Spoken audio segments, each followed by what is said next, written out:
Welcome everyone! Lumion 10's new photo matching feature is here, and we have 3 video tutorials to guide you through it and show you some great tips so you can get the most out of it. In this first video, we'll go through the basics. The other 2 videos will focus on more advanced uses of this tool. You can follow along by opening Lumion 10 and loading the example scene, Van Manen Villa, which I'll be using to demonstrate this new feature. Photo matching allows you to place your 3D models inside pictures you've taken of the site your design will eventually occupy. Before you start photo matching, hide all of the objects in your scene which you do not want to see in the photo match. You can do this by moving them to different layers and then hiding those layers. We've already done this in the Villa Van Manen example scene. Hide all layers except base and finished house. To start, go to the photo creation area. Click on Store Camera in an empty spot. Now, click on the Effects button to add an effect. Click on Photo Matching, which you can find in the Effects overview. You'll see photo matching added to your list of effects that will be applied to your image. Now, you can click on the pencil icon called Edit to start editing the photo matching effect. You will see an example already loaded. If you click here on the Load Example option, you can see that Lumion includes several other examples, which are optimized to show you how to use the photo matching tool for different camera perspectives. Select the example that most closely matches your own photo. In our case, we will use a photo taken at ground level from outside, so the second or third example photo from the top are the most suitable. Let's go with the second. What we see now is 2 pairs of lines. A blue pair for the z-axis, and a red pair for the x-axis. The lines of each pair determine the angle from each vanishing point of the 2-point perspective we are recreating. The blue lines run on the front of the house, and the red lines on the side. You will need to adjust these after loading your own photo to replace the example. You can also see a cube floating in the air. This represents the perspective that a model will get, given the lines you placed. To move the cube, you can click and drag it around from its large gray anchor point. You can also change the cube into a grid. This can help you check if the perspective is correct. Let's now switch the photo by loading one of your own. Click on the photo's thumbnail to load your photo. If you'd like to follow along with the same photo I'm using, please download it from the link in the video description. The next step is to repeat the process we saw in the example using the new photo we loaded. Luckily, the house in our photo is made up much like a cube, with walls that are perpendicular to each other, which will perfectly represent the perspective of our photo. Let's place the blue and red axis lines on the house of this photo, making sure that the lines of the same axis are pointing towards the same vanishing point. Doing this accurately is crucial to get our 3D model to match and fit nicely within the photo later on. If you're using a different photo, which doesn't contain a house like the one we're using here, make sure you align your lines with objects in the photo that, in reality, are 90-degree, 4-sided objects that are parallel to the ground.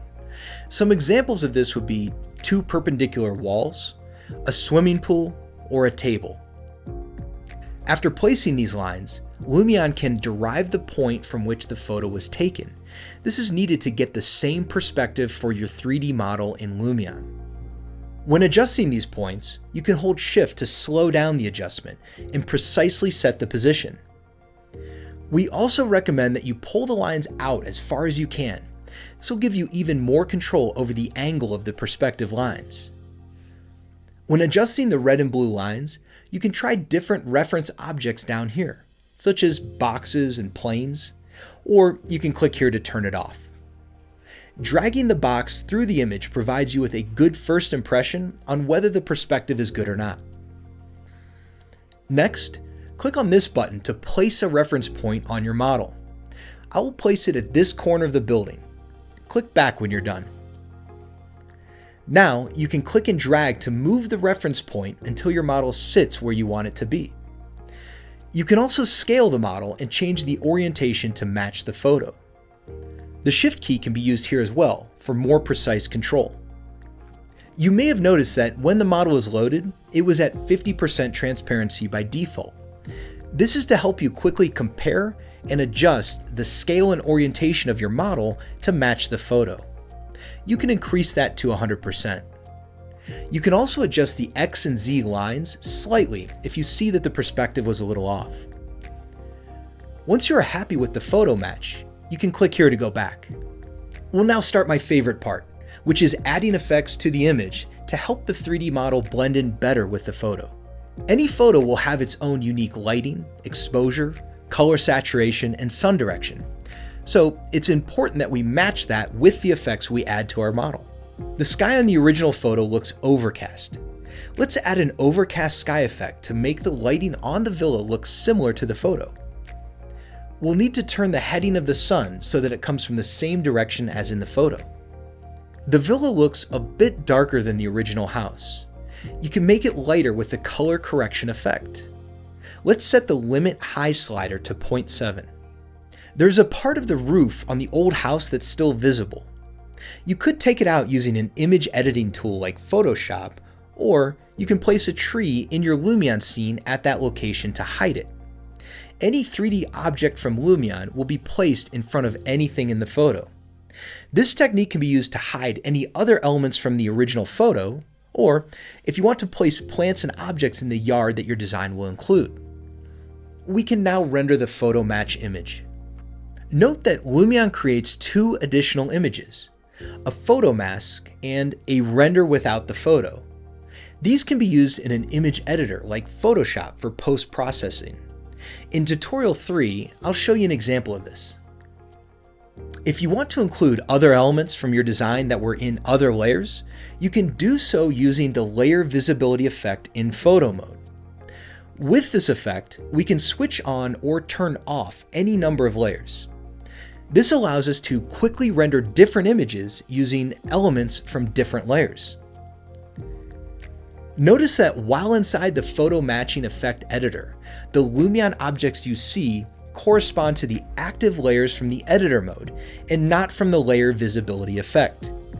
This is why at the beginning of the tutorial, we deactivated all layers except the house. So it would be easier to place in the photo match without all of the other 3D objects, like the road and the cars, blocking our vision. The image quality can be further improved by placing some bushes and loading a style, for example, overcast. As you can see, it changes the appearance of the villa, so you may need to do some fine-tuning on the effects, for example, in color correction. Okay, that's a good place to end this first quick start to photo matching tutorial. In our second and third video tutorial, we'll dig deeper into more advanced tips to improve the overall result. We'll also show you how to use Photoshop to erase some of the other elements of the original photo, like the white chimney, and how to place some elements of the original photo in front of the Lumion house. I'll see you in the next tutorial.